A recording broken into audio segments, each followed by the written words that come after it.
Imagine standing on the equator 75,000 years ago. The sky above you should be blue, brilliant tropical blue. Instead, it's gray, ash gray, the kind of gray that makes noon look like dusk. You don't know it yet, but 3,000 miles to the east, a mountain has just torn itself apart. Mount Toba, in what will one day be called Sumatra, has erupted with a force that defies comprehension. 2,800 kilometers of rock, ash, and superheated gas have been hurled into the atmosphere. That's enough material to bury the entire United States under half an inch of volcanic debris. But you're not in Sumatra, you're in Africa, and still, the ash falls like snow. Within weeks, the sun becomes a pale ghost behind the thickening veil. Temperatures plummet, plants wither, animals starve. The cascade of collapse moves through the food chain with methodical cruelty. This volcanic winter will last not weeks, not months, but years, perhaps a decade. And you, along with every other human being alive at this moment, face a simple equation: adapt or disappear. Somehow, against odds that seem almost impossibly stacked, humans survived. Not just survived, persisted, endured, eventually thrived. But here's what makes this story truly remarkable. Toba wasn't unique. It wasn't even the worst of it. The question we're exploring tonight isn't simply how early humans survived one catastrophic climate event.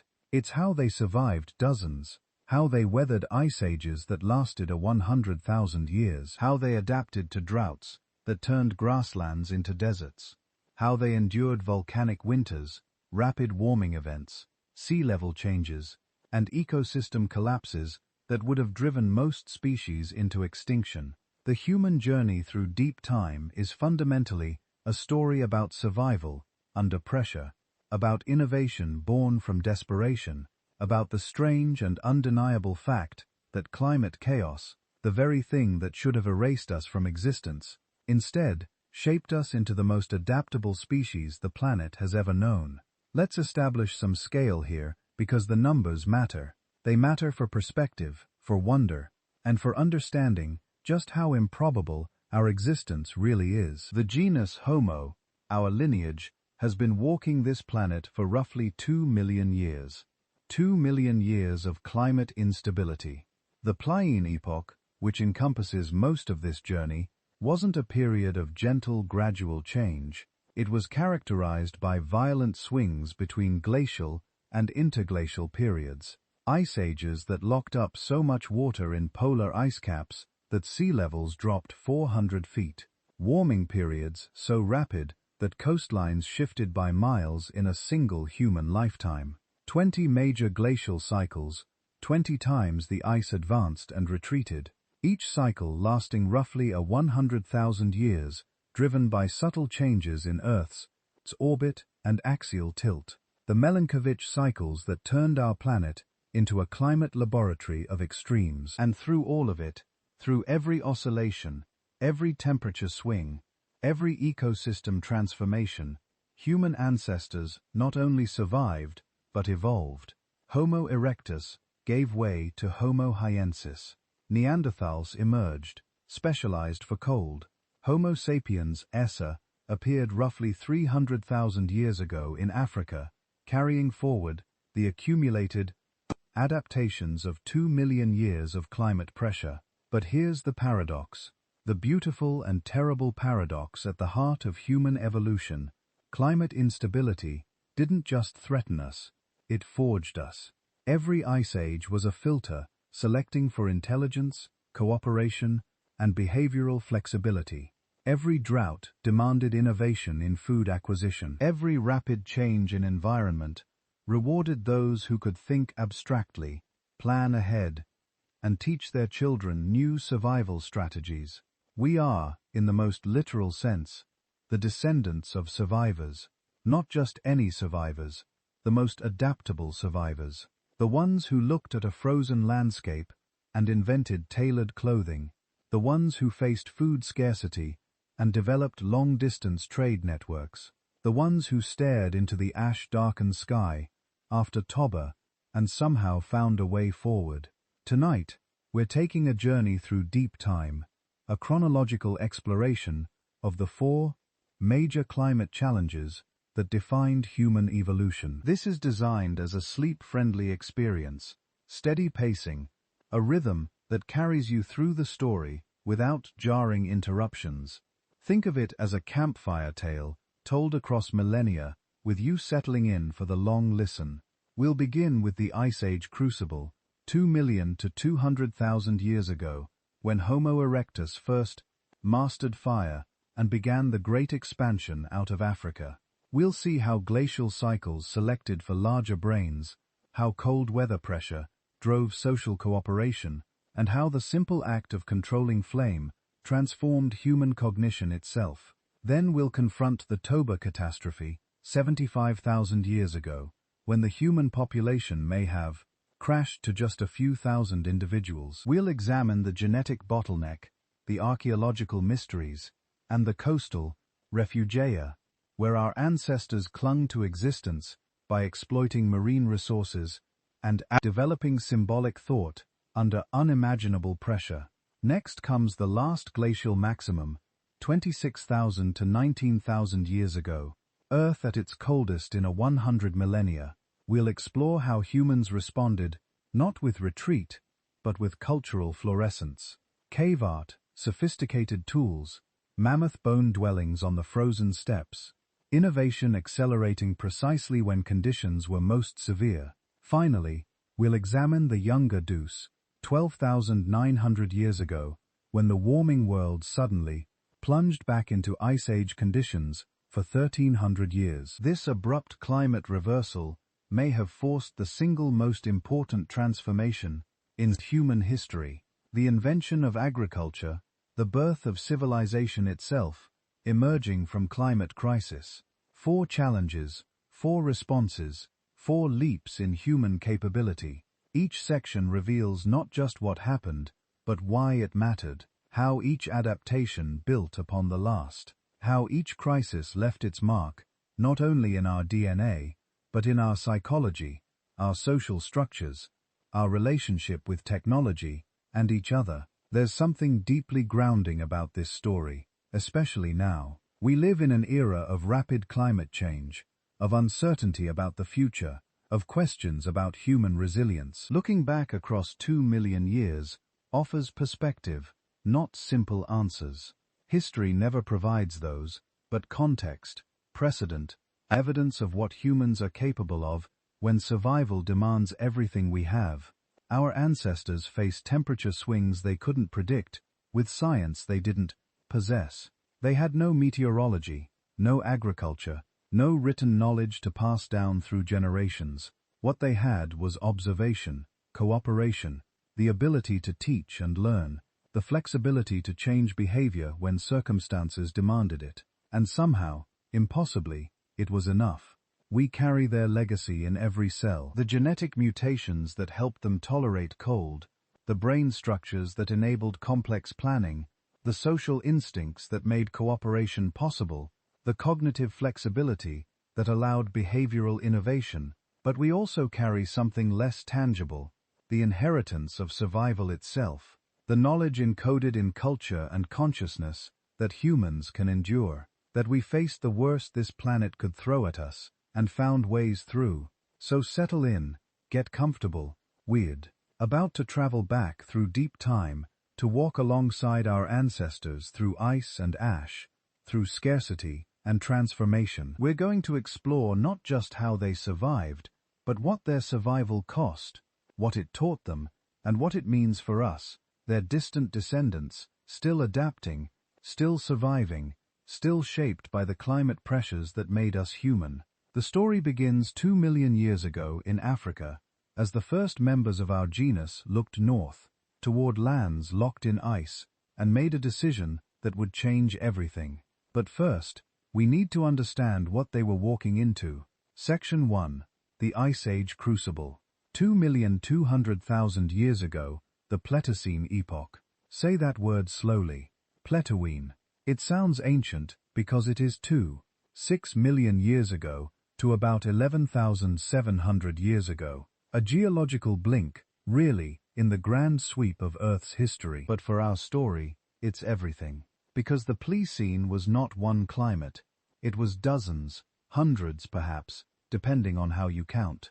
Imagine Earth as a pendulum swinging between two extremes, ice and warmth, glaciation and retreat. Every 100,000 years or so, sometimes shorter, sometimes longer, the planet would slide into deep freeze. Ice sheets would crawl down from the poles like slow-motion avalanches, grinding continents beneath them, locking up so much water that sea levels would plummet 120 meters. Then, almost as if catching its breath, Earth would warm, the ice would retreat, forests would reclaim the tundra, and the cycle would begin again. This wasn't random chaos. It was choreographed by celestial mechanics. Orbital variations so subtle that ancient humans couldn't have perceived them yet, so powerful, they dictated whether your homeland would be covered in ice or grassland. Cycles named, for the Serbian scientist who decoded them, the eccentricity of Earth's orbit, the tilt of its growth, the wobble of its spin, mathematical poetry, written in ice cores and sediment layers, telling us that our planet has never been stable, not ever, and into this oscillating eating world walked Homo erectus. Picture them, if you will. About 1.9 million years ago, somewhere in East Africa, a new kind of human emerged, taller than their Australopithecine ancestors, longer legs, shorter arms, a body built not for trees, but for walking, truly walking with the endurance to cover distances that would exhaust a modern, ultramarathoner. Their brains were larger too, not as large as ours, but getting there, about 900 cubic centimeters at first, growing to 1/100 over the next million years. Homo erectus did something unprecedented. They left, not just left their immediate territory, the way a troop of baboons might shift ranges.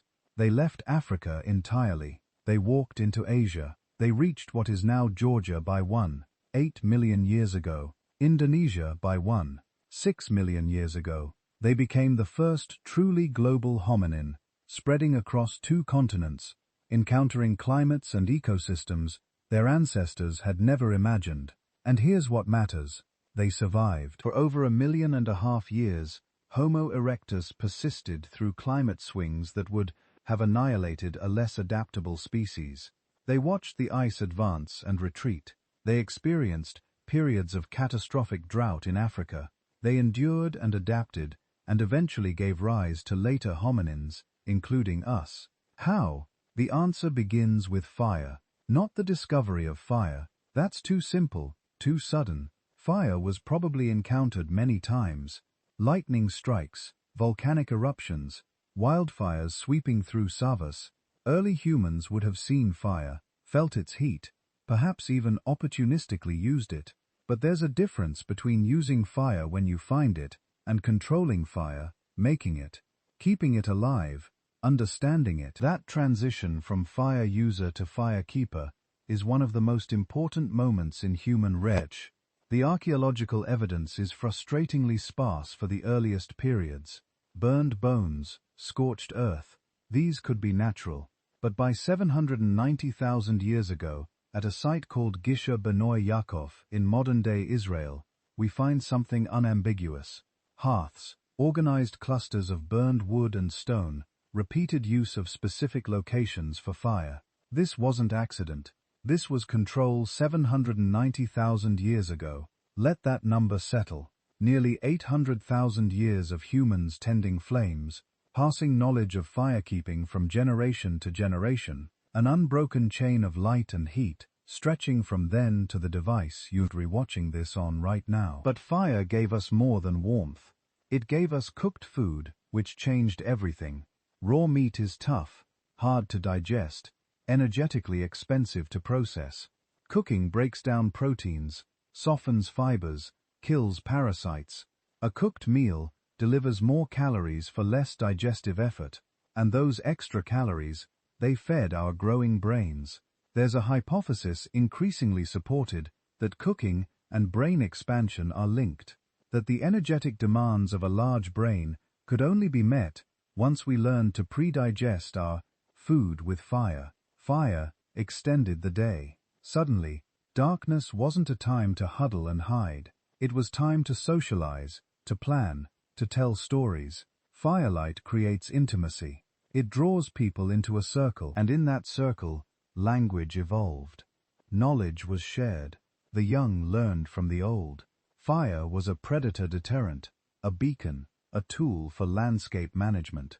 Early humans almost certainly used fire to drive game, to clear underbrush, to encourage the growth of favored plants. Fire was a revolution disguised as a simple spark, and it was essential for surviving the cold, because as Homo erectus spread northward and the glacial cycles intensified, the climate became a crucible. The weak adaptations were burned away. The successful innovations were preserved, copied, spread. Consider the evidence we find in the archaeological record from around 300,000 to 400,000 years ago. Stone tools with peculiar wear patterns. Microscopic analysis reveals they were used to scrape animal hides, not just butchering, that leaves different marks. This is hide processing, cleaning, preparing clothing. We don't have the clothing itself. Of course, organic materials decay, but we have the tools that made it, and we have the logic of survival. A hairless ape in a glacial climate needs insulation. Homo erectus and their descendants solved this problem not by evolving fur, evolution is far too slow for that, but by stealing the fur of other animals, by wrapping themselves in skins, by inventing in essence portable shelter, and shelter itself became increasingly sophisticated. We find stone circles in Europe and Asia, foundations for structures long since vanished. We find evidence of wooden posts of frameworks. These weren't elaborate buildings, but they were deliberate windbreaks, liantos, simple tents perhaps, covered with hides. Each innovation small, each one alone unremarkable, but together they represent a species learning to create its own microclimate, to carry warmth and protection wherever it went. The Achelan handaxe deserves its own moment of appreciation. This tool, a teardrop shaped by facially worked stone implement, first appears about 1.76 million years ago in Africa, and then it just continues. For 1.5 million years, the same basic design, refined and reproduced across 3 continents found in Ethiopia and England, India and Israel. Think about that. 1.5 million years. Modern humans have only existed for about 300,000 years. Civilization, as we know it, agriculture, cities, writing, is only about 10,000 years old. The handaxe was so successful, so perfectly suited to its purposes, that it outlasted entire species. What did it do? Everything, apparently. Butchering, woodworking, digging, defense, a multi-tool before the concept existed, and making one required skill, planning, an understanding of stone fracture mechanics. You can't accidentally nap an Orlean handaxe. You have to learn. Someone has to teach you. Which brings us to cooperation. Extreme cold doesn't just challenge individuals, it challenges groups. A lone human in an ice age is a dead human, but a band of humans sharing knowledge, coordinating hunts, caring for the injured and the young has a chance. We see evidence of this in the fossil record. Homo erectus, individuals who survived despite serious injuries, broken bones that healed, dental abscesses that should have been fatal but weren't. Someone cared for them. Someone brought them food. Someone kept them by the fire. This is not instinct. This is culture. And culture accelerated. Groups that cooperated better survived better. Groups that shared information where the herds were, how to predict weather patterns, which plants were edible had advantages. Natural selection began favoring not just individual intelligence but social intelligence, the ability to read faces, to communicate complex ideas, to teach and learn. The brain grew from 900 centimeters to sund to 200. By 600,000 years ago, some hominin brains were approaching modern human size. But size isn't everything. Structure matters. Connectivity matters. and the pressures of glacial survival, the need to plan, to innovate, to remember seasonal patterns and animal behaviors, and tool-making techniques. These pressures sculpted the brain from the inside.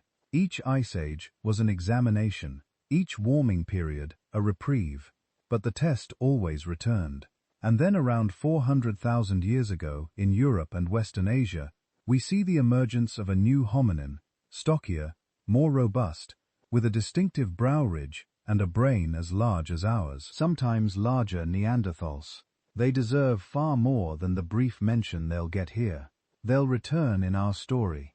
But for now, recognize them as the ultimate Ice Age specialists. Their bodies were literally built for the cold. Shorter limbs to reduce heat loss, barrel chests for warming frigid air before it reached the lungs, massive nasal cavities. Every aspect of their anatomy screamed glacial adaptation. They weren't a separate evolutionary experiment. They were our cousins, descended from the same earlier hominins, shaped by the same climate pressures, but in different environments. We evolved in Africa, they evolved in the north, and for hundreds of thousands of years, they thrived in conditions that would kill an unprotected modern human in ours. But let's zoom out again. Let's look at the pattern. The Milankovitch cycles operated on scales of 100,000 years for the eccentricity cycle, 41,000 years for axial tilt, 26,000 years for precession. These cycles overlapped, reinforced, sometimes cancelled each other out. The result was a complex rhythm of climate change. Long glacial periods, 80,000 to 90,000 years of cold, punctuated by brief interglacial warmth. We're in an interglacial right now, by the way, have been for about 11,700 years, which means in the natural cycle of things, we're due for another ice age. Though human activity may have changed that equation entirely, but that's another discussion. During the maximum extent of glaciation, ice covered Canada, Scandinavia, much of Britain and northern Europe. The ice was kilometer thick. Imagine the weight. Imagine the land itself compressed beneath frozen water, groaning, sinking, and around the ice tundra, and around the tundra, cold grasslands, the Mammoth Steppe stretching from Spain to Alaska, the largest biomere has ever known. This was the world humans navigated. They followed the megapora, mammoths, woolly rhinoceros, giant deer, bison. These animals were walking food supplies, and early humans learned their patterns. Migration routes became human migration routes. Hunting grounds became generational knowledge. But here's the thing about ice ages. They're not uniformly icy. There are refugia, pockets of relative warmth. Southern Spain, the Italian peninsula, the Balkans, parts of the Middle East, southern Africa. These places became sanctuaries during the worst periods. Populations contracted into these refugia, survived, and then expanded again when conditions improved. And each time, each contraction and expansion, genetic diversity shuffled.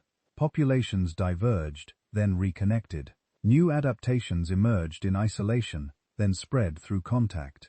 The ice ages were filters, yes, but they were also mixing bowls. Dietary flexibility became paramount.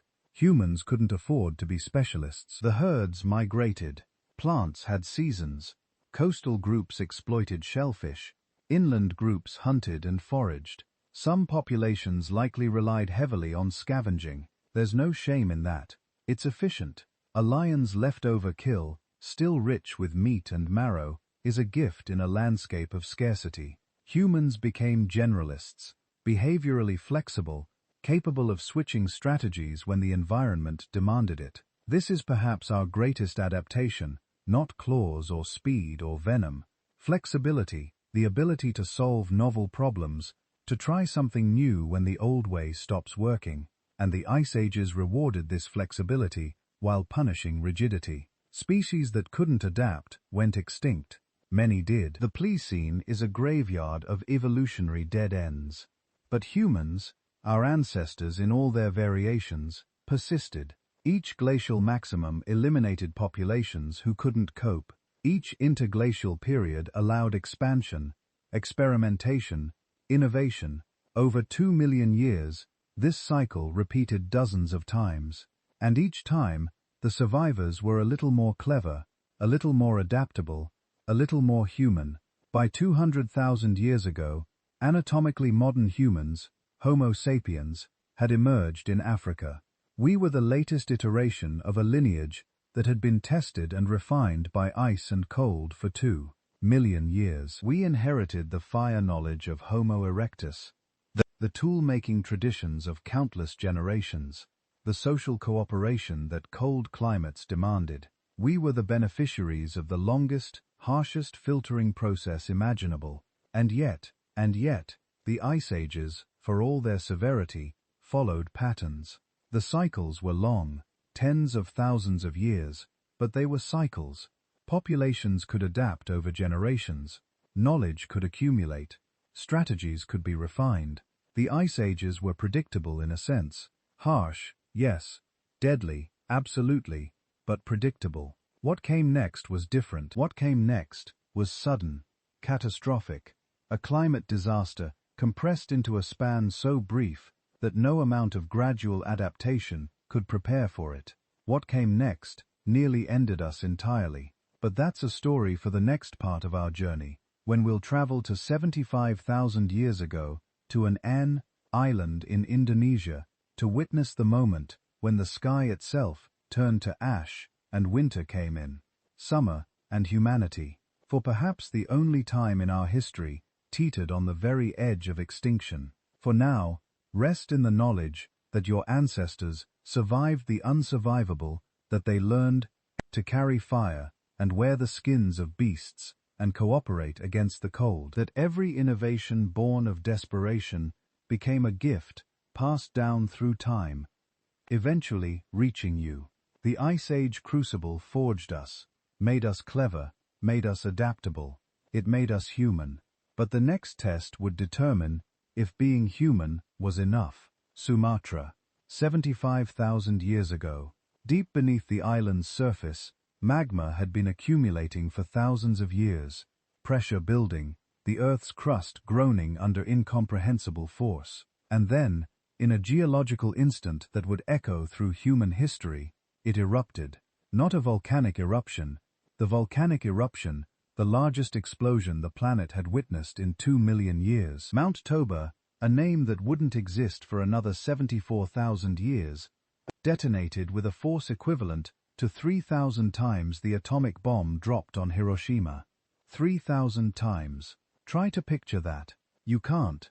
The human mind wasn't designed to comprehend violence on that scale. But your ancestors witnessed it, felt it, survived it. 2,800 kilometers of rock, ash, and molten material ejected into the atmosphere.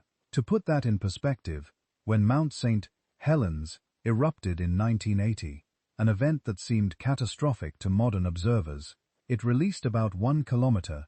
Toba was 2,800 times larger.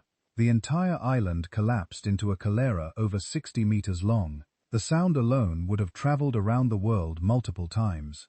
A rolling thunder that lasted for days. But the explosion itself was just the opening act.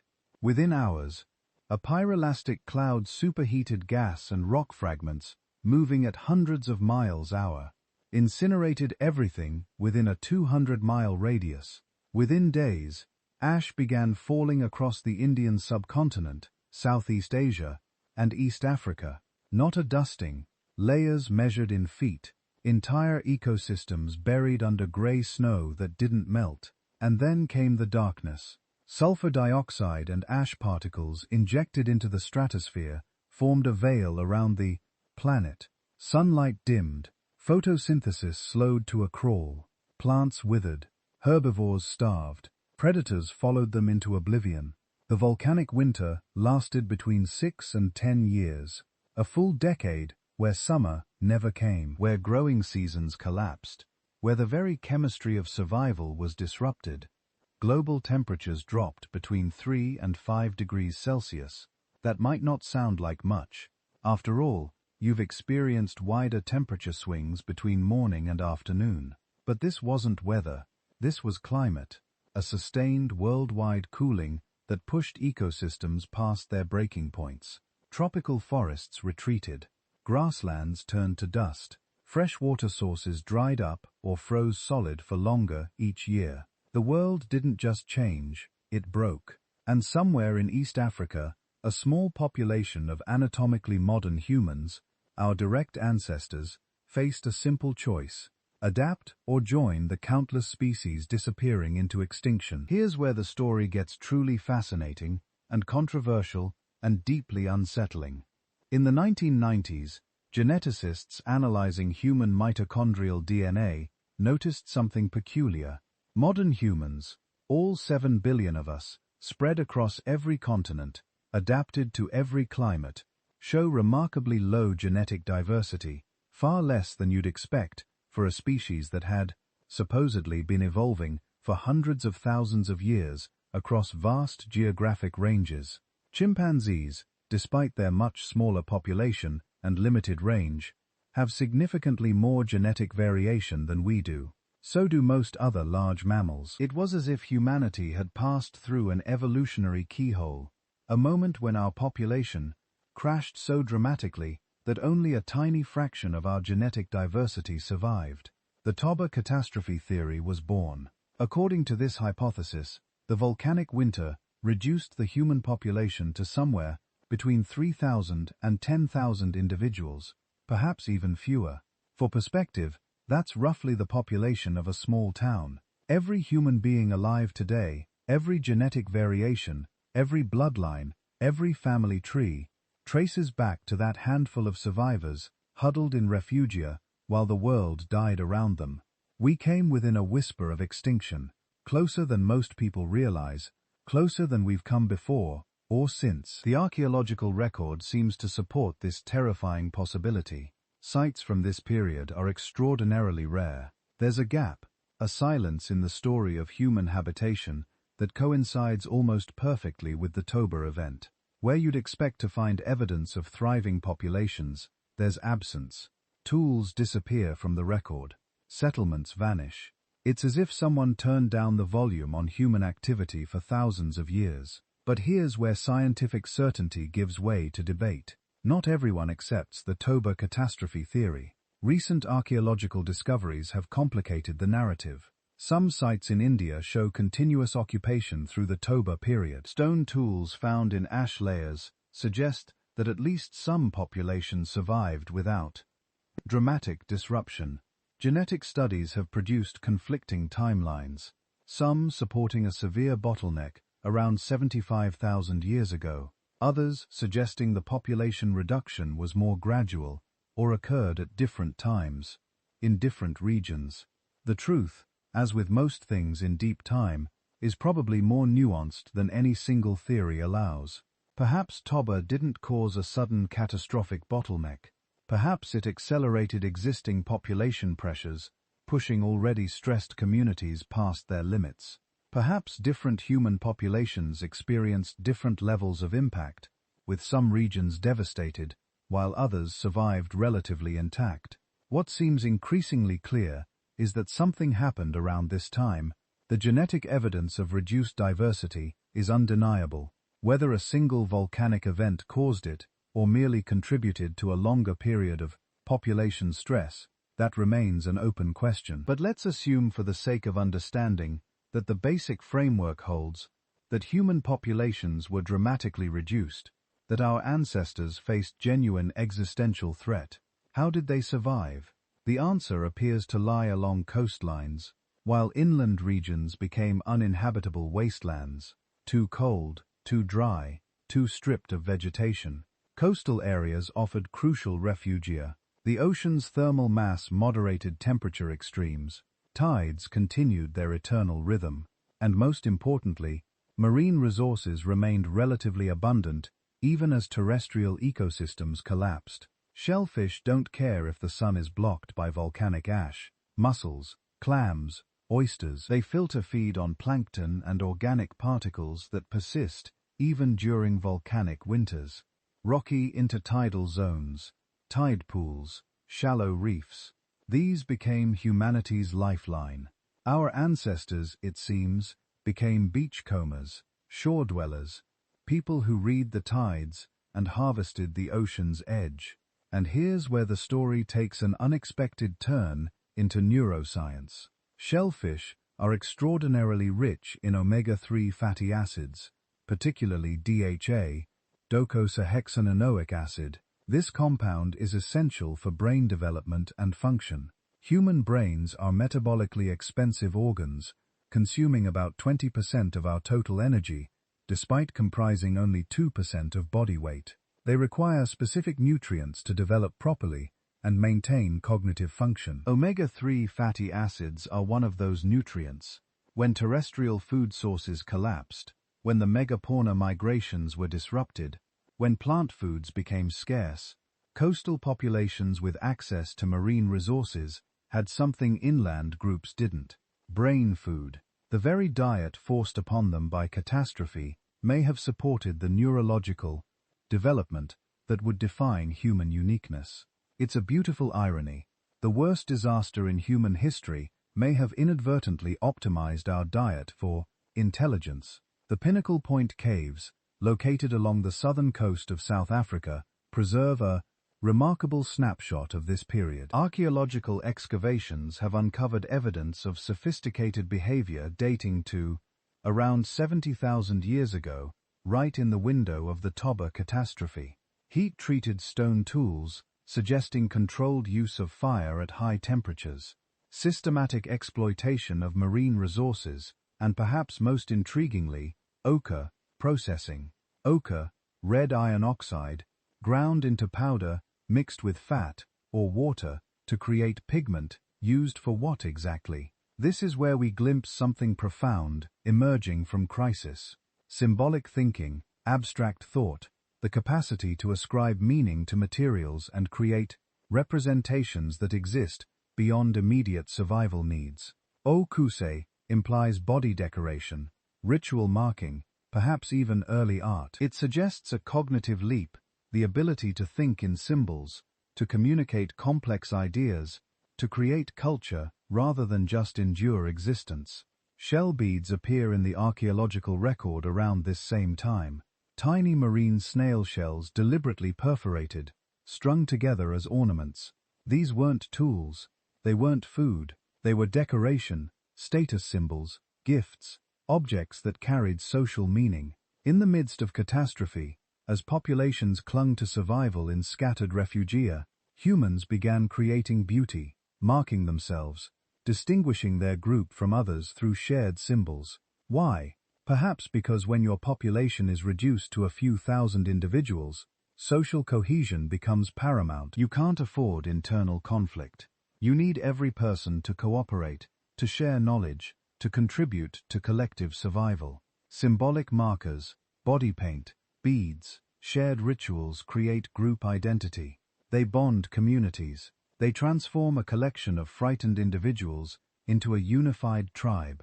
Small populations, it turns out, have certain advantages. Cultural transmission becomes more efficient when everyone knows everyone. Innovations spread rapidly through tight-knit groups. There's less room for free riders, for individuals who don't contribute. Social pressure to conform and cooperate increases. Knowledge becomes precious, carefully guarded, and deliberately taught. The genetic bottleneck, if it occurred, would have had another profound effect: the founder effect. When a population crashes and then rebounds, the genetic variation in the surviving population becomes the template for all future generations. Whatever genes, whatever traits, whatever predispositions those survivors carried, they became humanity's inheritance. Every human alive today carries the genetic legacy of those few thousand survivors, their strengths, their vulnerabilities, their adaptations. When you look in the mirror, you're seeing the result of the most dramatic evolutionary filter our species ever experienced. But here's the question that haunts paleoanthropologists. Why did we survive when other hominin species didn't? Neanderthals were thriving across Europe and Asia at this time. They were stronger than us, better adapted to cold climates with larger brains on average. Denisovans occupied territories across Asia. Homo floresiensis, the hobbit species, lived on Indonesian islands. Multiple human species shared the planet. And yet, Within 50,000 years of the Toba event, only one species remained, us. What made the difference? The answer might not be physical. Neanderthals were better suited to cold environments. They had stockier builds, more efficient metabolisms for conserving heat, but they may have been too specialized, too adapted to specific conditions. When those conditions change catastrophically, their specializations became liabilities. Modern humans, by contrast, were generalists, behaviorally flexible. We could eat almost anything: meat, fish, plants, insects, shellfish. We could live almost anywhere: forests, grasslands, coasts, even marginal environments other species avoided. We could innovate rapidly, creating new tools and strategies to match changing circumstances. We were, in a word, adaptable, not the strongest, not the most specialized, but the most capable of change. The Toba catastrophe, or whatever combination of events reduced human populations around 75,000 years ago, acted as a crucible. It burned away the inflexible. It eliminated populations that couldn't innovate, couldn't cooperate, and couldn't fundamentally reimagine their relationship with the environment. What emerged from that crucible was something new, not just anatomically modern humans. We'd already evolved that body plan, but behaviorally modern humans. People who thought symbolically, who planned for distant futures, who created complex social structures, who taught deliberately, rather than just letting children learn through observation. In other words, people who would recognize you as fundamentally similar, who would understand your jokes, your fears, your aspirations, who were in every meaningful sense, us. Catastrophe didn't just threaten humanity, it completed us. There's a perspective shift that happens when you sit with this story long enough. We tend to think of disasters as purely destructive events to be avoided, survived, recovered from, but the Toba event, this planetary-scale catastrophe that nearly ended our species, may have been the crucible that forged behavioral modernity itself. Would humans have developed symbolic thinking without that pressure? Would we have formed such tight social bonds? Would we have become such obsessive teachers, such careful planners, such creative problem solvers? Maybe. Evolution is contingent, not inevitable. But it's worth considering that the very traits we consider most essentially human, our creativity, our social complexity, our symbolic thought, may have crystallized under the most extreme pressure our ancestors ever faced. We are who we are, in part, because we almost weren't. The genetic evidence shows it. The archaeological record hints at it. The comparative analysis of human cognitive abilities suggests it. Somewhere around 75,000 years ago, something fundamental shifted.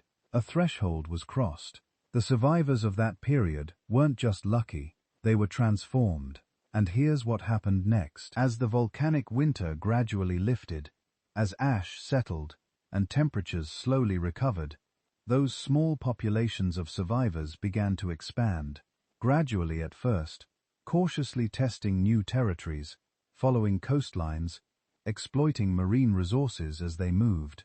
Around 70,000 years ago, a small group of humans left Africa, perhaps just a few hundred individuals, maybe even fewer. They crossed into the Arabian Peninsula, likely during a period when lowered sea levels created land bridges and coastal routes. They carried with them the innovations born of crisis: symbolic thinking, sophisticated tool technologies, complex social structures, and an almost pathological adaptability. These weren't the first humans to leave Africa. Homo erectus had migrated out nearly 2 million years earlier. Neanderthals and Denisovans had established themselves across Eurasia, but this migration was different. This was the one that would populate the world. Within 20,000 years, humans would reach Australia, a journey requiring deliberate ocean crossings and sophisticated planning. Within 40,000 years, we'd inhabit Europe, Asia, and the islands of Southeast Asia. Within 60,000 years, we'd cross into the Americas. The near-extinction event became a launching point. The bottleneck became a dispersal. The population that almost died out, instead, became the most successful large mammal the planet. has ever seen. But that expansion, that great migration, that would carry humans to every corner of the globe, that's a story for the next chapter. For now, rest in the knowledge that your ancestors survived the unsurvivable, that they gathered shellfish on ancient shores while ash fell like snow, that they ground ochre and created meaning in the midst of meaninglessness, that they looked at a dying world and chose to paint themselves, to adorn themselves, to remain human, even as everything else fell apart. The Toba catastrophe nearly ended us. Instead, it made us unstoppable. Section 3. The Last Glacial Maximum and Human Ingenuity. 26,000 years ago, Earth entered its coldest phase in a 100 millennia. Picture this: ice sheets 2 meters thick, blanketing North America, Northern Europe, and Asia. Glaciers so massive, they literally pressed the Earth's crust downward under their weight. The kind of cold that doesn't just challenge survival, it redefines what survival even means. This was the last glacial maximum, the peak of the Ice Age. And somehow, impossibly, humans not only endured it, they flourished. The world our ancestors knew had been fundamentally rewritten. With so much water locked up in continental ice sheets, sea levels dropped by 120 meters, that's nearly 400 feet, coastlines extended for miles beyond their modern positions. The English Channel, dry land, the Bering Strait, 1,000 kilometers wide grassland corridor connecting Asia and North America. Indonesia's islands all merged into a single massive landmass called Sunderland. Land bridges emerged like pathways between worlds, and the geography of human possibility expanded even as the habitable zones contracted.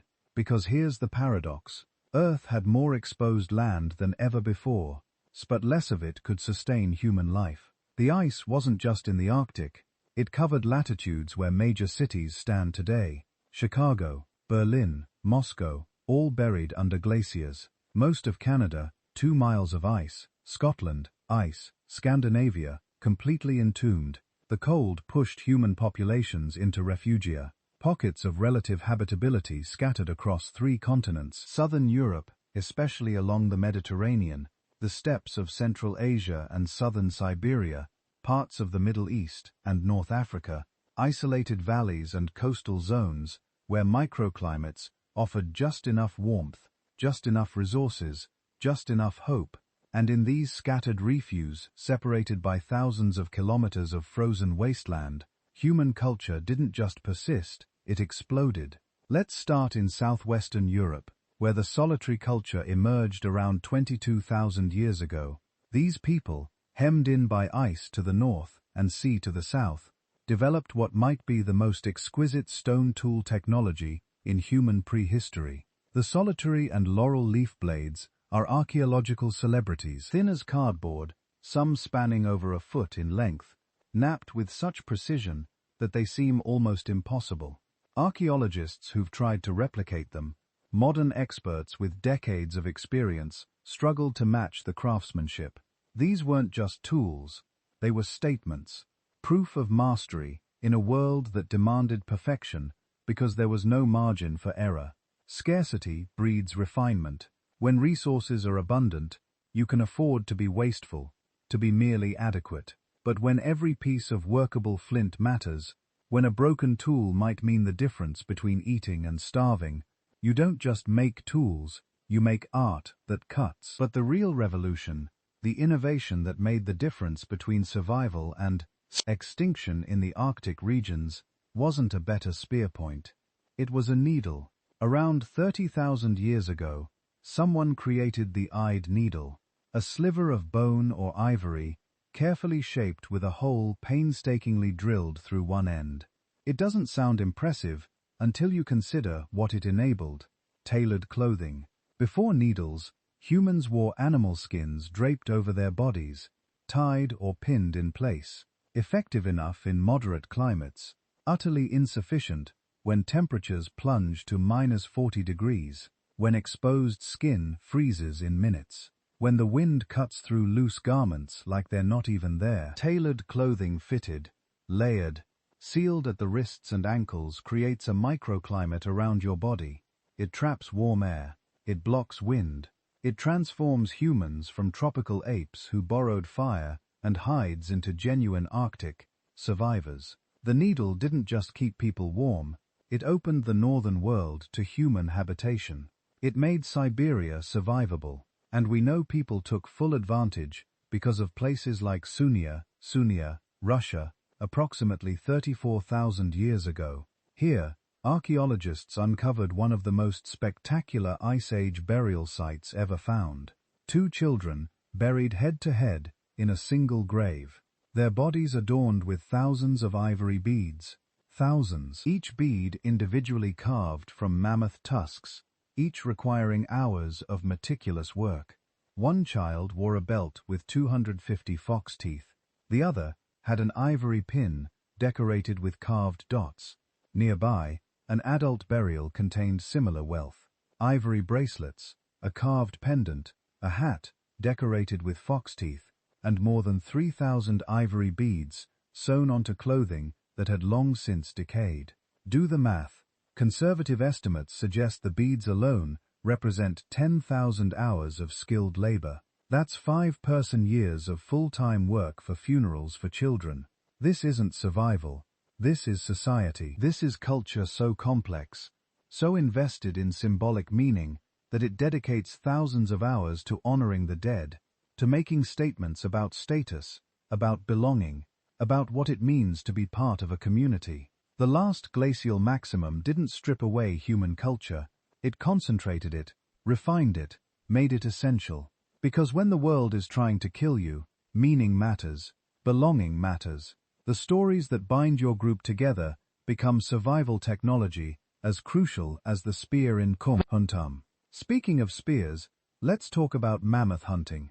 The woolly mammoth, that icon of the Ice Age, was perfectly adapted to glacial conditions. 6-in thick, fat layer, dense, shaggy coat, specialized blood that remained fluid in extreme cold. They were walking fortresses of evolutionary optimization, and humans hunted them regularly, successfully. The evidence is everywhere across the Eurasian steppes. Kill sites where mammoth bones show distinctive butchery marks. Accumulations of tusks and bones that could only have been transported by humans.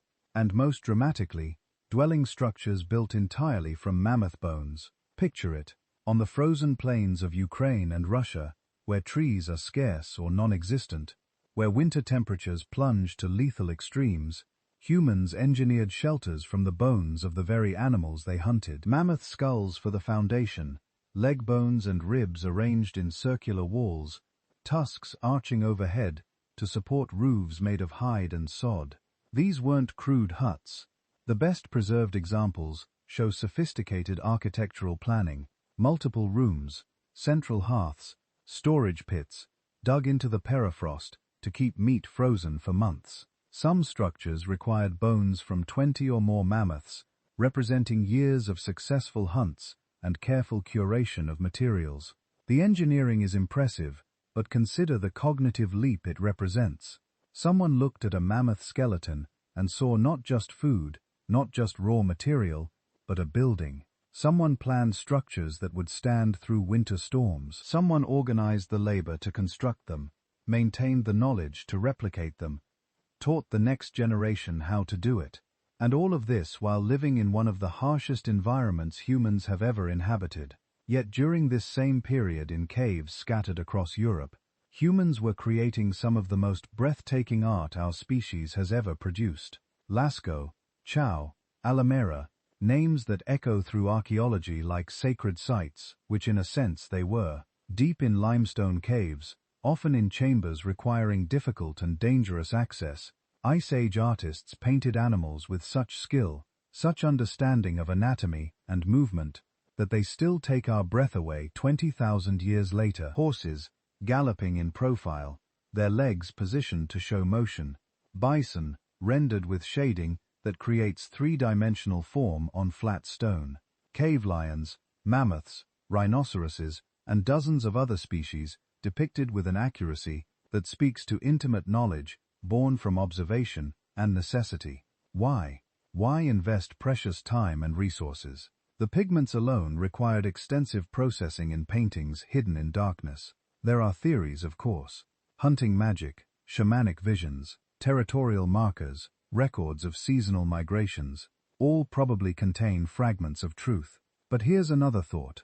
Art thrives in adversity because humans need meaning more desperately when survival is uncertain. When your existence is precarious, when you've lost friends to the cold and hunger and the random cruelty of a frozen world, you need something that says, "We were here, we saw beauty, we matter." The caves weren't just art galleries, they were temples, schools, and archives, places where stories were told and retold, where children learned which animals were dangerous, which were good to eat, how they moved, how they behaved, where the accumulated knowledge of generations was encoded in pigment and passed down through firelit ceremonies that bonded communities across time. Storytelling wasn't entertainment, it was survival technology. The group that could transmit knowledge more effectively, that could coordinate hunts through shared narrative, that could maintain social cohesion through ritual and art, that group survived, while others perished. And the archaeological record shows increasing evidence of exactly this kind of forward-thinking cooperation. Food storage, for instance. In the permafrost regions, excavations have found storage pits filled with preserved meat, deliberately cached for later use. This is delayed gratification at a level that requires abstract thinking about future states. It requires trusting that you won't be robbed, that your group will still be here in 3 months, that planning for tomorrow is worth sacrificing from today's abundance. It requires believing in a future.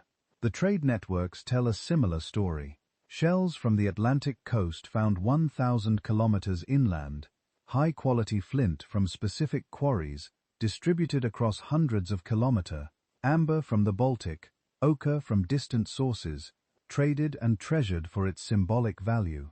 These networks weren't just about goods, they were social infrastructure. A shell from the coast, worn by someone in the interior, was a connection to distant kin, a statement of belonging to something larger than your immediate band, a reminder that even in the depths of the glacial maximum, you weren't alone. The trade routes were lifelines, in more ways than one. They spread not just materials but ideas, techniques, stories. When groups met to exchange goods, they exchanged knowledge, a better way to hafting spear points, a new method for processing hides, stories about where the herds were moving, where the ice was advancing, which valleys still had game. Information flow became as important as material flow, and nowhere was this more crucial than in Bingia, the vast grassland that connected Asia and North America during the glacial maximum. This wasn't just a bridge. Binding was its own world, stretching 1,000 kilometers north to south, supporting populations of humans and megafauna in a cold but productive ecosystem. Here, Asian populations diverged, some remaining in Siberia, others eventually moving into the Americas as the ice sheets permitted passage. The Bringingian refuge was isolated enough to allow genetic and cultural divergence, but connected enough to maintain contact. It was a crossroads and a homeland, a launching point for one of humanity's greatest migrations. And the people there had their own innovations, perhaps most significantly, the atl, the spear thrower, a simple device, a shaft with a hook at one end that effectively extends your arm, multiplying the force you can put behind a thrown spear. Physics transformed into hunting advantage.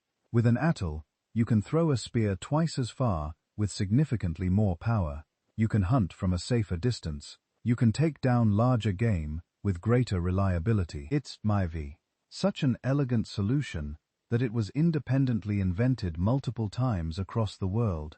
But during the last glacial maximum, when hunting efficiency could mean the difference between a group surviving or starving, the atls of years until the bow eventually replaced it. But technology alone doesn't raise children, and that's where the real story of loose, glacial maximum survival becomes profound. Because scarcity doesn't just demand innovation, it demands teaching innovation to the next generation. When resources are abundant, Children can learn through trial and error. Mistakes are affordable. But when margins are razor thin, when a poorly made tool or a failed hunt has immediate catastrophic consequences, education becomes formalized, structured, essential. The archaeological record from this period shows increasing evidence of teaching, practice pieces, where novices learn to knap stone under expert guidance, simplified tools made by children found alongside the masterworks of adults, patterns suggesting that knowledge transmission became more deliberate, more systematic. Teaching isn't just passing on information, it's cultural evolution in action. The group that teaches effectively accumulates knowledge across generations. Each generation stands on the shoulders of the last refining techniques, adding innovations, building a corpus of survival wisdom, and the pressure of the glacial maximum accelerated this process. Groups that formalized teaching survived. Groups that didn't.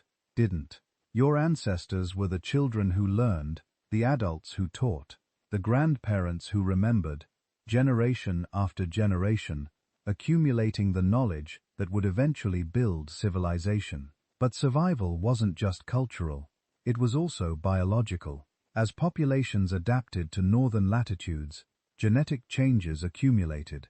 Pale skin, for instance, became advantageous in regions with limited sunlight. Lighter skin produces vitamin D more efficiently when UV exposure is minimal.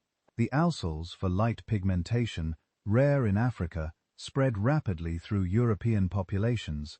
During this period, metabolic adaptations followed bodies that could maintain core temperature more efficiently. Changes in fat distribution for better insulation, physiological tweaks that made life in the cold slightly less lethal. These changes didn't happen overnight. They accumulated across thousands of years, hundreds of generations.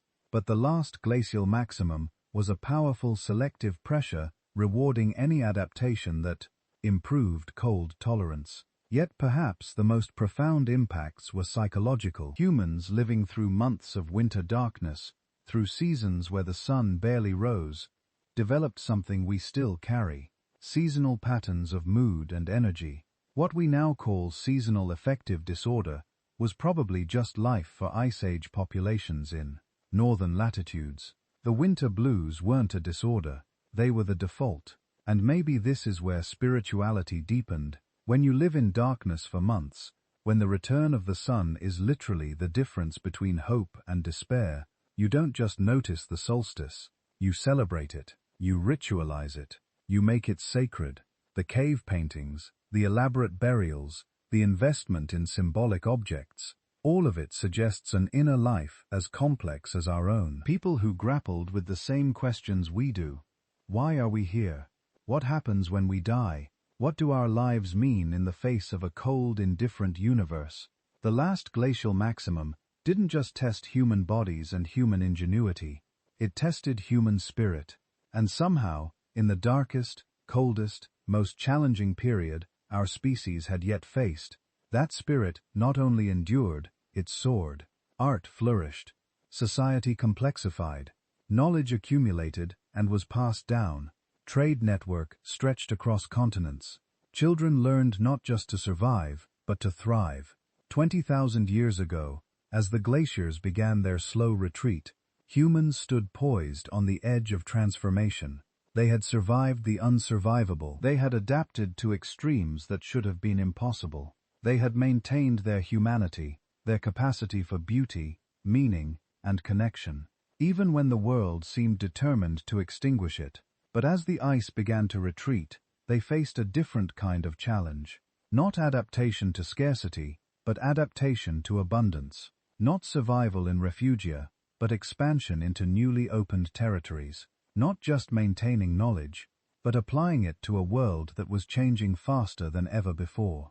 The frozen world that had forged them was melting, and everything, absolutely everything, was about to change. Section 5. The Younger, Dryas, and Agricultural Revolution, 12 to 900, 600 years ago. Picture this: you're a human, living 13,000 years ago.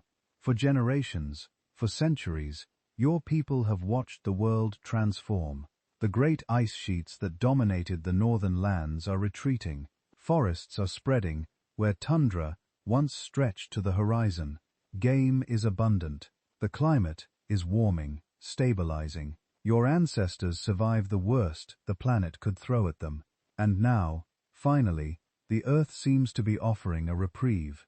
And then, in less than a decade, winter returns. Not gradually, not predictably, but catastrophically.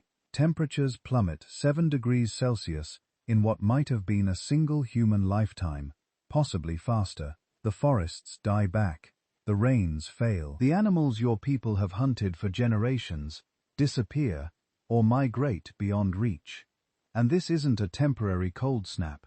This is a return to Ice Age conditions that will last 13 centuries, 1,300 years of renewed crisis. This is the Younger Dus, and it changed everything. The name itself comes from a small Arctic flower, Dus octopetla, whose pollen suddenly reappears in the geological record across Europe after millennia of absence. A botanical signature of catastrophe. Scientists discovered this abrupt climate reversal in ice cores and lake sediments, a sharp deviation in the otherwise steady warming trend that followed the last glacial maximum. The data shows a world that was healing, suddenly wounded again. But here's where it gets fascinating. We still don't know exactly what caused it. The leading theory involves the massive ice sheets covering North America. As they melted, they created enormous glacial lakes. Lake Agassiz alone contained more water than all of today's Great Lakes combined. These lakes were dammed by ice, and when those dams broke, unimaginable volumes of fresh water surged into the North Atlantic. Not gradually, but in catastrophic floods that would dwarf anything in recorded human history. This freshwater deluge disrupted the Atlantic meridian, overturning circulation. The ocean conveyor belt that carries warm water north and cold water south.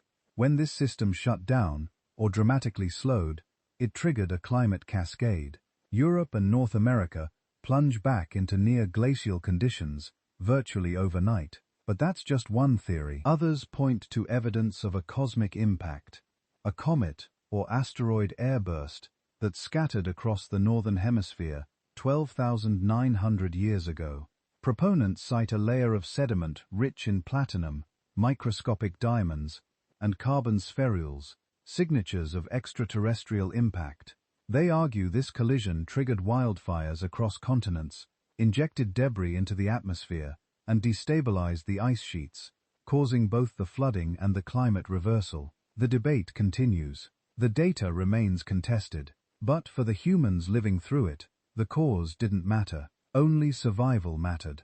And this time, survival would require something unprecedented, something that had never emerged in 2 million years of human evolution. It would require giving up the nomadic lifestyle that had carried our species across the planet. In the Levant, that fertile corridor stretching from modern-day Israel through Lebanon and Pide, Syria, to southeastern Turkey, a culture called the Nufians was already pushing the boundaries of what it meant to be a hunter-gatherer. They were semi-sedentary, not fully settled, but not fully nomadic either.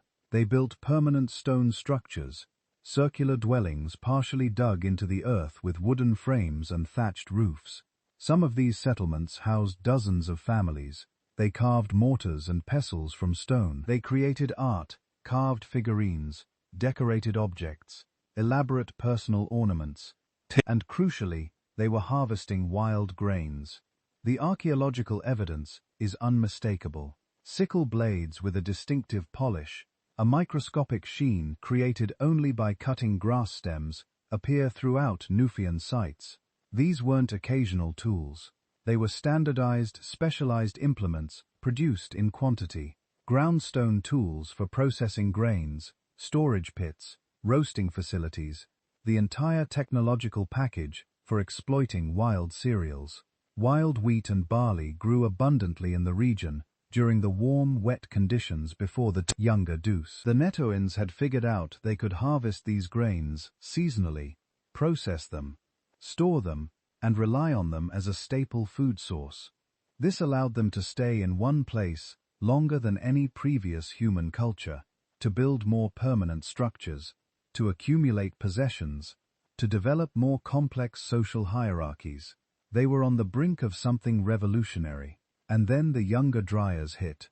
The wild grain fields that had sustained increasingly large settled populations began to fail. The climate became colder, drier. The predictable seasonal patterns that allowed passive harvesting of wild cereals disappeared. Faced with this crisis, the Nufians had several options. They could abandon their settlements and return to a fully nomadic lifestyle following the diminishing game and wild plant resources. They could stay and starve, or they could do something no humans had ever done before. They could actively cultivate the plants they depended on. This is the climate stress hypothesis of agricultural origins. The idea that farming wasn't invented during times of abundance and leisure, but during times of crisis and desperation, that the Younger Dryas didn't just coincide with the origins of agriculture. It caused them. The evidence is compelling. The earliest sites, showing clear cultivation of domesticated grains, date to the end of the Younger Deuce, around 11,600 years ago, right when the climate finally stabilized. But the practices that would lead to domestication, selecting seeds, clearing land, protecting fields, likely began during the crisis itself.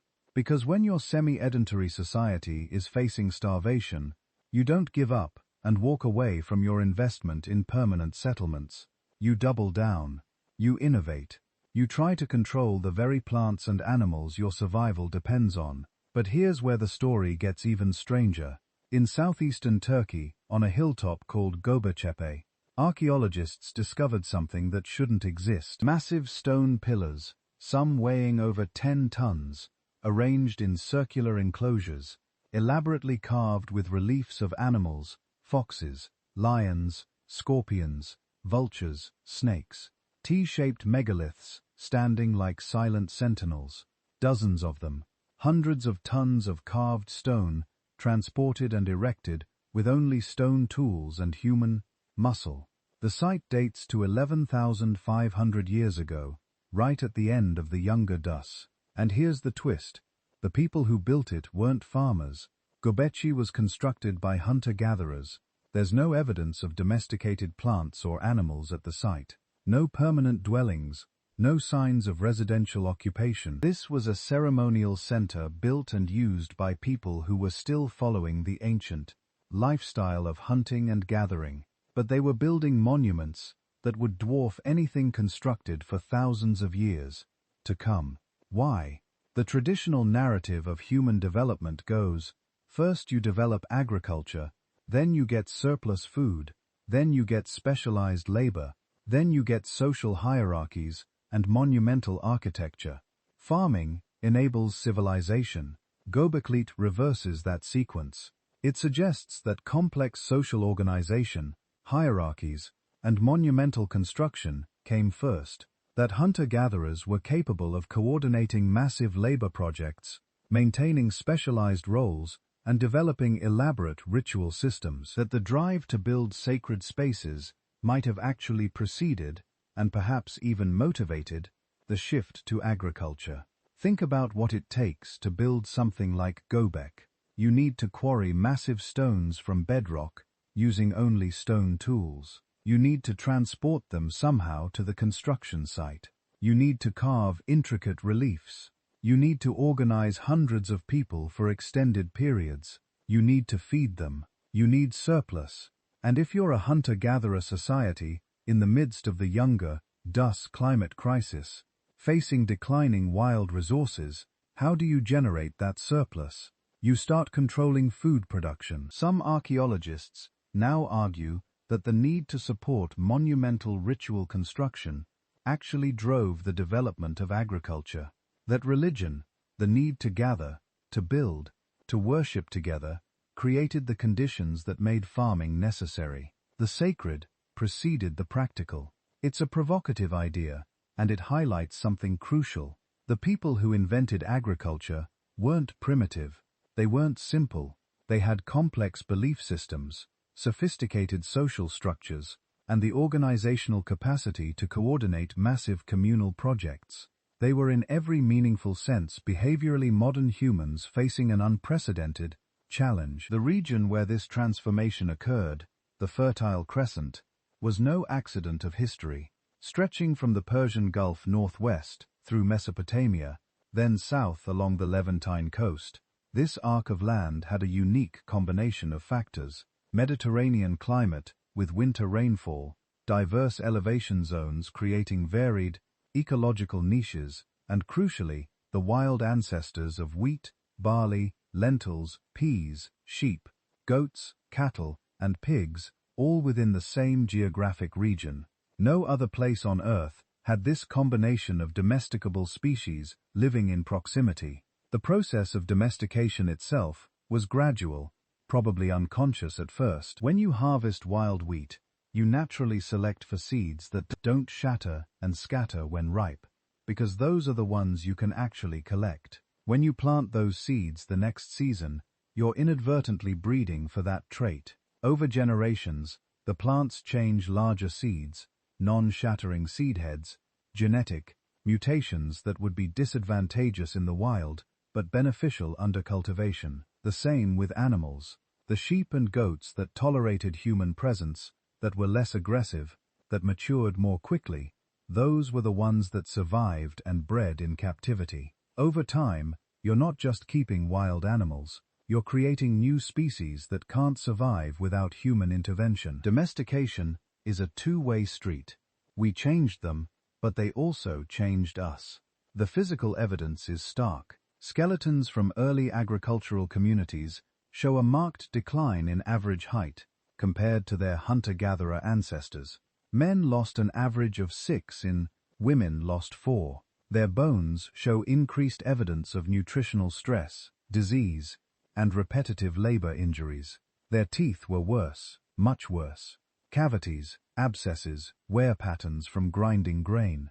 Early farmers were shorter, sicker, and suffered more than the hunter-gatherers who preceded them. So why did they do it? Because agriculture, for all its costs, had one overwhelming advantage. It could support vastly more people per square mile. A hunter-gatherer territory might support 1 person per square mile, perhaps 5, in extremely rich environments.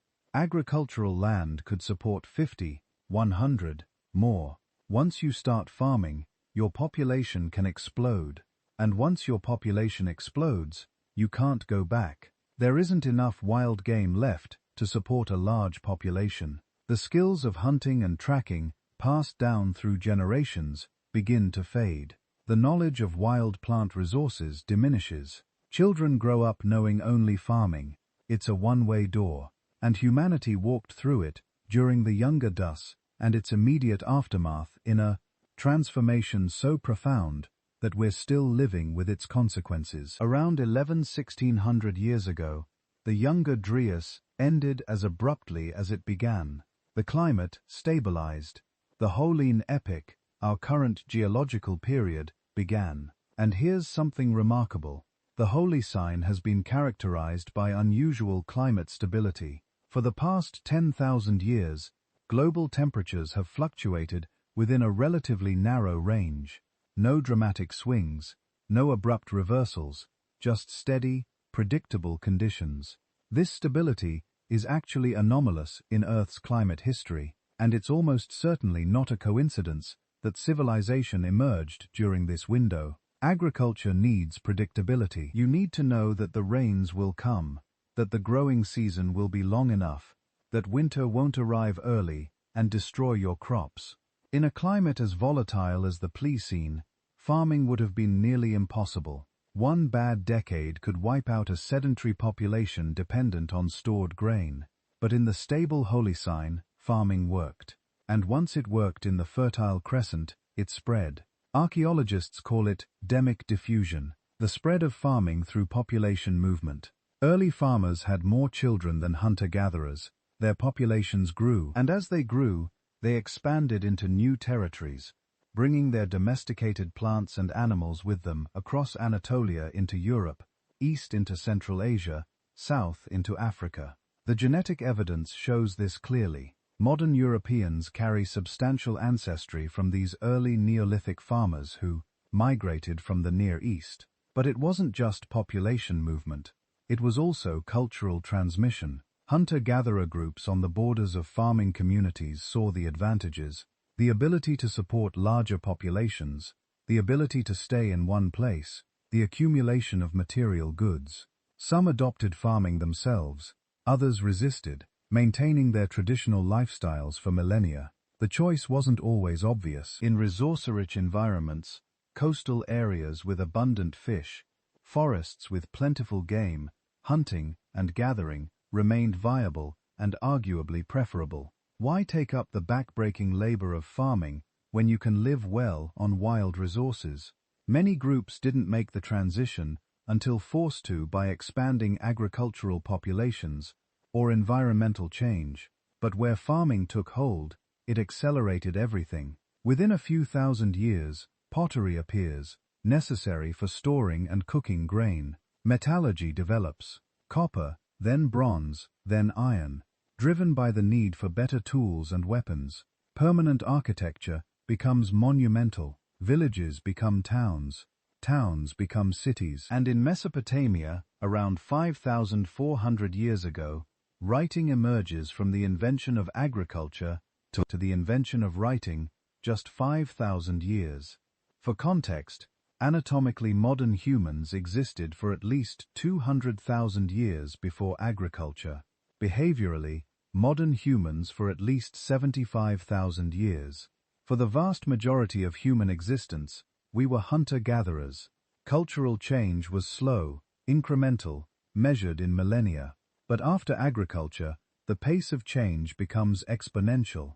This is the great paradox of the Younger Dis, the climate catastrophe that forced humans to abandon the lifestyle that had sustained us for some 2 million years, also triggered the cascade of innovations that would lead to everything we call civilization. Cities, states, writing, mathematics, art, and architecture on scales previously unimaginable, but also warfare, slavery, epidemic, disease, social inequality, on unprecedented scales. The agricultural revolution wasn't just a change in how we got food, it was a change in how we thought. Hunter-gatherers live in the present tense with seasonal rhythms. You follow the game. You harvest plants when they're ready. You move with the resources. Planning extends weeks or months ahead, but not years. Farmers live in the future tense with annual cycles. You must plant in spring to harvest in fall. You must store grain to survive winter. You must save seed for next year's planting. You must plan not just for this season, but for the next, and the one after that. This cognitive shift from seasonal to annual thinking fundamentally altered human consciousness. It made us future-oriented in a way we'd never been before. It created the concept of investment, sacrificing present consumption for future gain. It necessitated the development of counting, measuring, recording. It made property matter in new ways, because land and stored resources became the foundation of survival, and it changed our relationship with time itself. Hunter-gatherers experienced time as cyclical. Seasons returned. Game migrated in predictable patterns. Life followed rhythms that had existed since time immemorial. Farmers experienced time as linear, progressive. You clear land, you plant, you harvest. You improve your tools, you expand your fields. Each generation builds on the last. The past is different from the present. The future will be different still.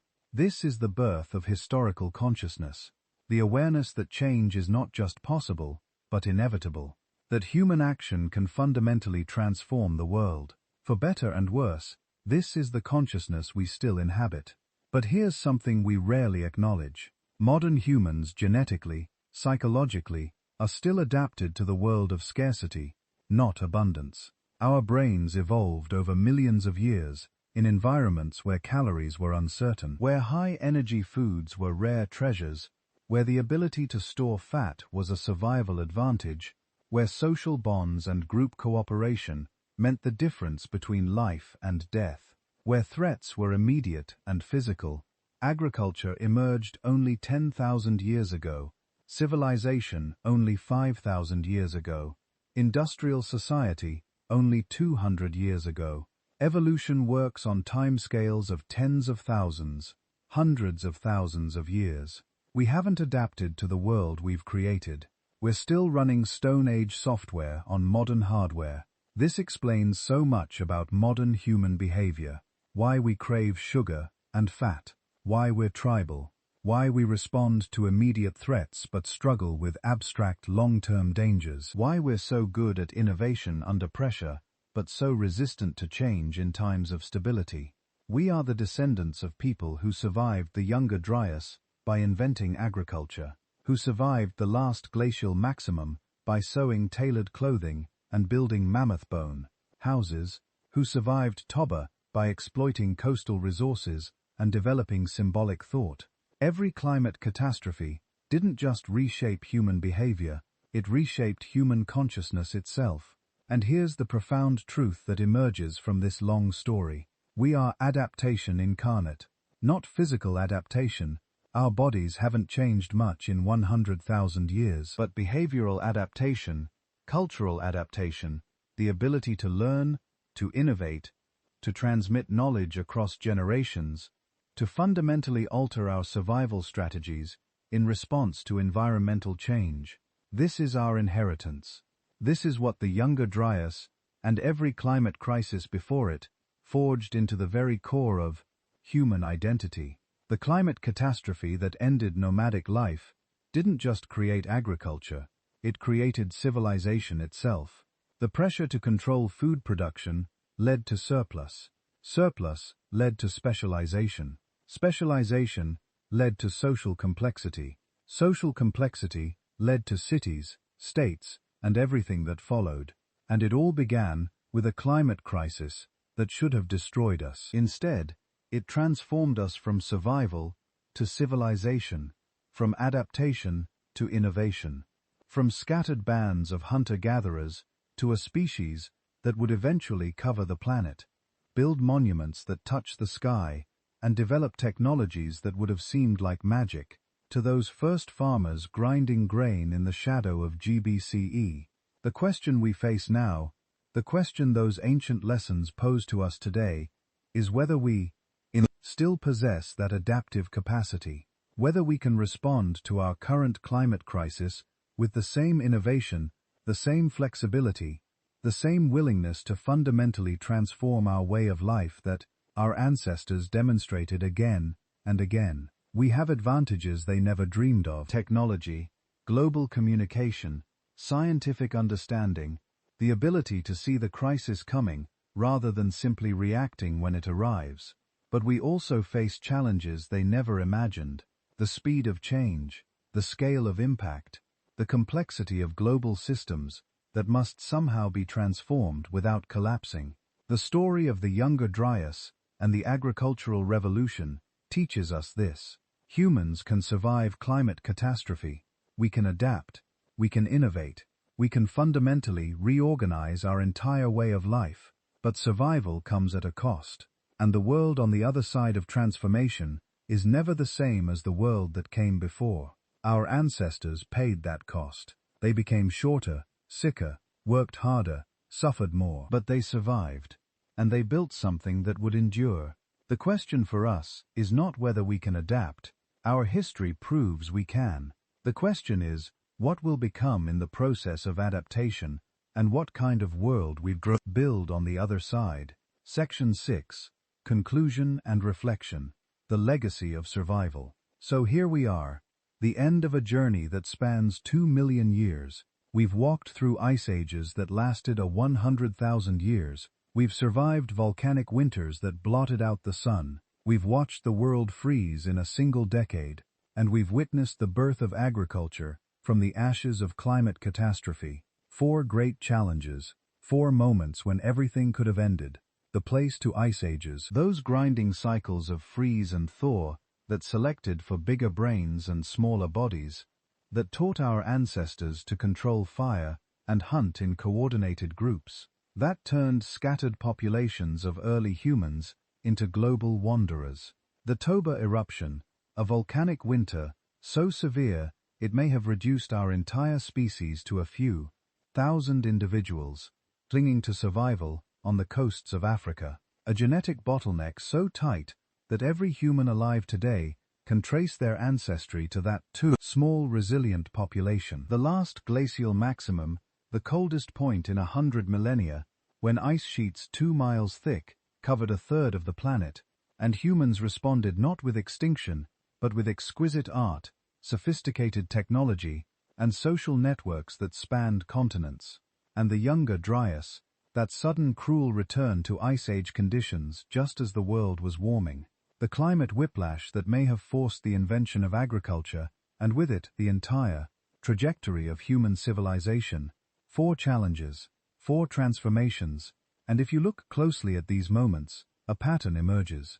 Crisis, innovation, adaptation, cultural leap. It happens again and again. The climate shifts, resources vanish, the old ways stop working. There's a moment of desperation. We can see it in the archaeological record. Those gaps in occupation, those shifts in tool technology that speak of populations under pressure. And then something new. Not just survival, but transformation. Not just endurance, but emergence. Fire doesn't just keep us warm. It restructures our entire social world, changes what we can eat, alters the very shape of our skulls. The bottleneck doesn't just reduce our numbers, it creates the conditions for rapid cultural transmission, for tighter social bonds, for the emergence of symbolic thought. The ice doesn't just challenge us, it produces the tailored clothing that will let us inhabit every latitude, the food storage practices that require future thinking, the art that suggests a fully modern consciousness. The younger Dryas doesn't just threaten us, it triggers the agricultural revolution that will support cities, writing, mathematics, everything we think of as civilization. The pattern is clear, but understanding why it happened, that's where it gets interesting, because we carry the evidence in our bodies, in our DNA. Every person alive today is descended from those who survived, not the strongest necessarily, not the fastest, but the most adaptable, the most flexible, the ones who could look at a changing world and imagine a different way to live. Geneticists can trace this legacy. The mutations that allowed our ancestors to digest new foods, to tolerate different climates, to resist diseases that emerge from living in close quarters with domesticated animals. These adaptations are written into our genome, a molecular record of survival. But the genetic legacy is actually the smaller part of the story, the behavioral legacy. That's what truly sets us apart. Modern human psychology was forged in the crucible of climate chaos. Our anxiety about the future, that's the gift of ancestors who learned to store food and plan for seasons they might not survive. Our tribalism, our tendency to form titan groups, that's the legacy of populations small enough that every member mattered, where cooperation wasn't optional, but existential. Our remarkable ability to teach and learn, to transmit knowledge across generations, that didn't evolve in times of plenty. It evolved when forgetting could mean death, when the knowledge of how to find water in a drought or start fire in the rain was the difference between continuation and extinction. Even our capacity for abstract thought, for storytelling, and art, and ritual, these emerged under pressure. When the world is harsh, when survival is uncertain, humans don't just endure, we create meaning. We paint caves, and carve figurines, and bury our dead with ceremony. We make the suffering matter. This is the flexibility factor, and it's more important than any physical adaptation we ever developed. Neanderthals were stronger than us, more robust, better adapted to the cold in pure physical terms. Their stocky bodies conserved heat more efficiently. Their large nasal cavities warmed frigid air before it reached their lungs. But Neanderthals went extinct and we didn't. Why? Behavioral plasticity. The ability to change not our bodies but our behavior. To adapt not through genetic evolution, which takes thousands of generations, but through cultural evolution, which can happen in a single lifetime. When the climate changed, Neanderthals kept hunting the same way in the same places. They were specialists, exquisitely adapted to a particular ecological niche. When the climate changed, Homo sapiens changed everything. Our tools, our prey, our social structures, our very way of thinking about the world. We were generalists, and, in an unstable climate, being a generalist was the ultimate survival strategy. But here's what's crucial to understand. We weren't generalists alone. Social cooperation was the key that unlocked everything else. Climate change didn't just make us smarter, it made us more collaborative, more dependent on each other, more invested in the survival of the group. You can see this in the archaeological record. The elaborate burials that show care for the elderly and disabled, the long-distance trade networks that required trust between strangers, the standardization of tool types that suggest teaching and learning, not just individual innovation. A lone human in the Ice Age was a dead human. Survival required the group, and the group required cooperation, communication, the ability to share knowledge and resources. The most successful populations weren't the ones with the smartest individuals. They were the ones with the best systems for transmitting knowledge across generations. This is our true adaptive advantage. Not intelligence alone, but collective intelligence. Not innovation alone, but the ability to teach innovation to our children.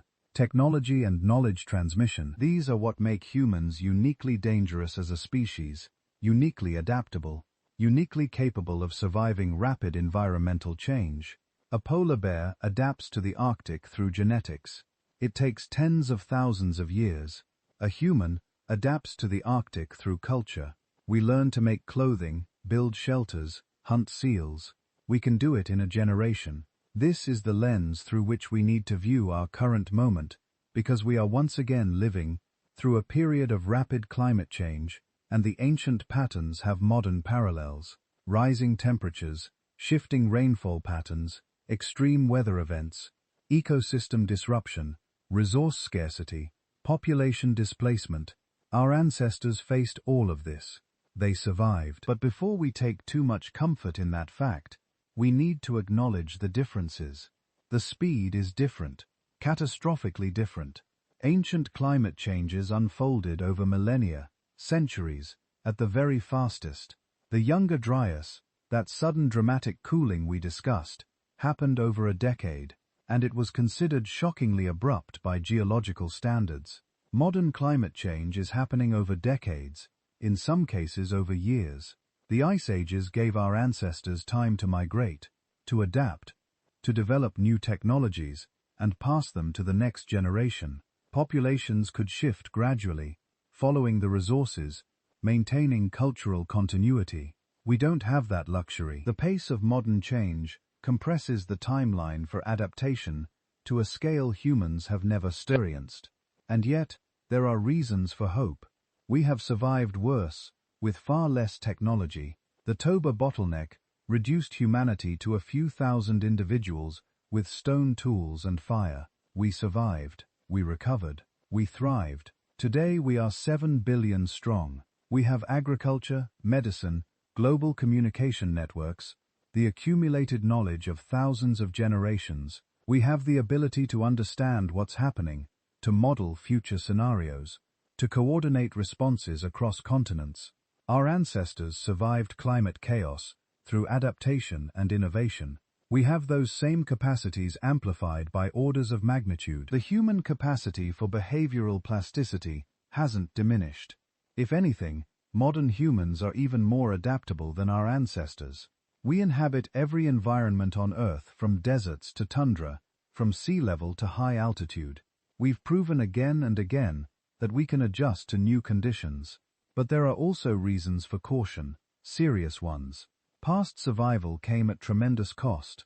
Population crashes, starvation, suffering on scales we can barely imagine. The genetic bottleneck that followed too meant that countless lineages simply ended. Entire populations, entire ways of life gone.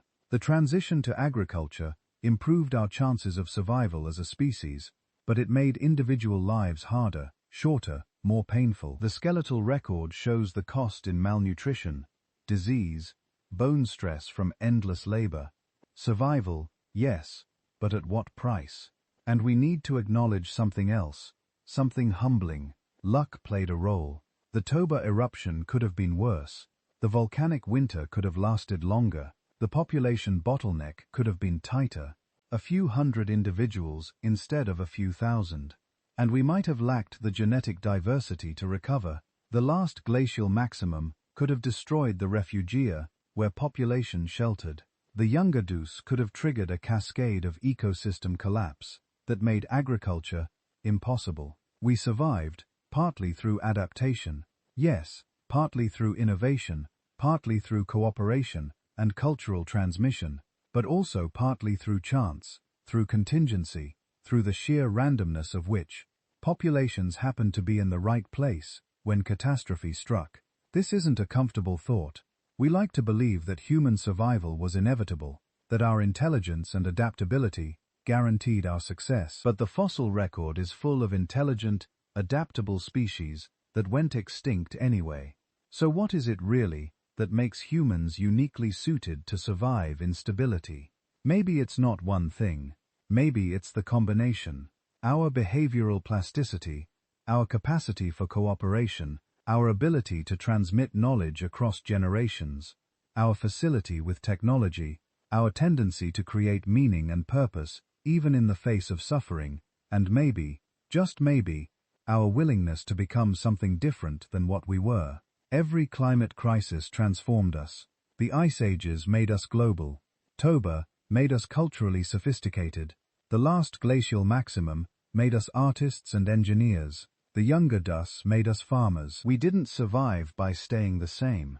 We survived by changing, by being willing to let go of the old ways, the old identities, the old certainties. The hunter-gatherers who survived the younger Dus became farmers. They didn't choose it, not really. The climate forced the choice, but they made it. They transformed. What will we become? Put it all in context. The deep time perspective. 2 million years. That's how long the genus Homo has been navigating climate instability. 2 million years of ice ages and warming periods, of droughts and floods, of volcanic winters and sudden thaws. For the vast majority of that time, 99% of it, we were hunter-gatherers. Small populations, mobile, flexible, living in balance with ecosystems that were themselves constantly shifting. Agriculture is 10,000 years old. Cities are 6,000 years old. Industrial civilization is 200 years old. We are a species shaped by 2 million years of instability, trying to maintain a civilization built on the assumption of stability. That's the tension. That's the challenge. But it's also the opportunity, because instability is what we're built for. Change is our natural habitat. We are quite literally the descendants of the humans who are best at surviving disruption. Every person alive today can trace their lineage back through those 4 great challenges and countless smaller ones. Every ancestor you have going back 2 million years survived long enough to reproduce. They made it through ice ages and droughts and volcanic winters and all the everyday dangers of a world without medicine or agriculture or shelter. You carry their resilience in your cells, their adaptability in your brain, their survival strategies in the very structure of your psychology. This is worth pausing on, worth really feeling. Countless ancestors, countless moments when everything could have ended, countless times when someone cold, hungry, afraid, found a way forward anyway. They persevered, and because they did, you exist. There's something profound in that. Something humbling and empowering at once. We didn't come from a line of people who gave up. We came from a line of people who endured. So what comes next? The honest answer is, we don't know. Climate challenges still await us. Some we can predict. Rising seas, shifting agricultural zones, extreme weather. Others will surprise us, the way the Younger Dest surprised our ancestors with its sudden return to ice. The future is uncertain. It always has been. But uncertainty is not the same as hopelessness. Our ancestors faced an uncertain future with stone tools and fire, with cooperation and innovation, with a willingness to adapt, to change, to become something new. We face an uncertain future with all of that, plus 10,000 years of accumulated knowledge, plus global communication, plus the ability to learn from the deep past and apply those lessons to the present. The question is not whether we have the capacity to adapt. We do. It's in our DNA, literally and figuratively. The question is whether we'll choose to use that capacity, whether we'll cooperate the way our ancestors did, whether we'll innovate, whether we'll be willing to transform. The pattern suggests we will. Crisis, innovation, adaptation, cultural leap. But the pattern also suggests it won't be easy, and it won't be without cost. Let yourself settle into that truth, the complexity of it, the weight and the possibility both. Outside, wherever you are, the same stars shine that shone on our ancestors. The same moon that lit their nighttime gatherings lights yours. Imagine them, those ancient humans.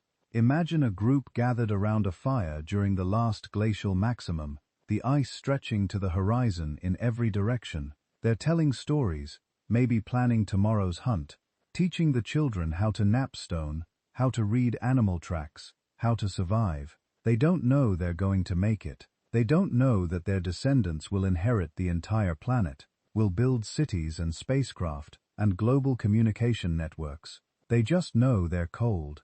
They're hungry. The world is hard. But they have each other. They have fire. They have knowledge passed down from their parents, who learned it from their parents, stretching back through time. And they have hope. Not the naive kind that pretends everything will be fine. The hard kind that says, we'll find a way. We always have. Look up at those stars, the same ones they saw. You are their legacy, their hope made flesh. Every challenge you face, they faced worse. Every adaptation you make, they made first. You are the descendant of survivors. Adaptation is your inheritance. That's not just a metaphor. It's not just inspiration. It's biological fact, evolutionary truth, historical reality, the capacity to endure, to adapt, to find a way forward through uncertainty. It's woven into the very fabric of what makes you human. So rest in that knowledge. Let it settle into your bones. 2 million years of survivors. And you're the latest in the line. If you found something valuable in this journey through deep time, if these stories of ancient resilience have sparked your curiosity or offered you perspective, consider subscribing to explore more. There are countless other stories waiting in the deep past, mysteries of human evolution, forgotten civilizations, so the long, strange journey that brought us to this moment. But for now, just rest. Let your mind wander back through the ages we've explored, the ice and fire, the innovation and transformation, the endless creativity of humans faced with impossible challenges. Our ancestors survived, they thrived, they became us, and we carry them forward into whatever comes next. The same stars, the same moon, the same human capacity for hope in the face of uncertainty. Sleep well. You're part of an unbroken chain, 2 million years long of survivors who looked at a changing world and found a way through. That's your inheritance. That's your story. And it's not over yet.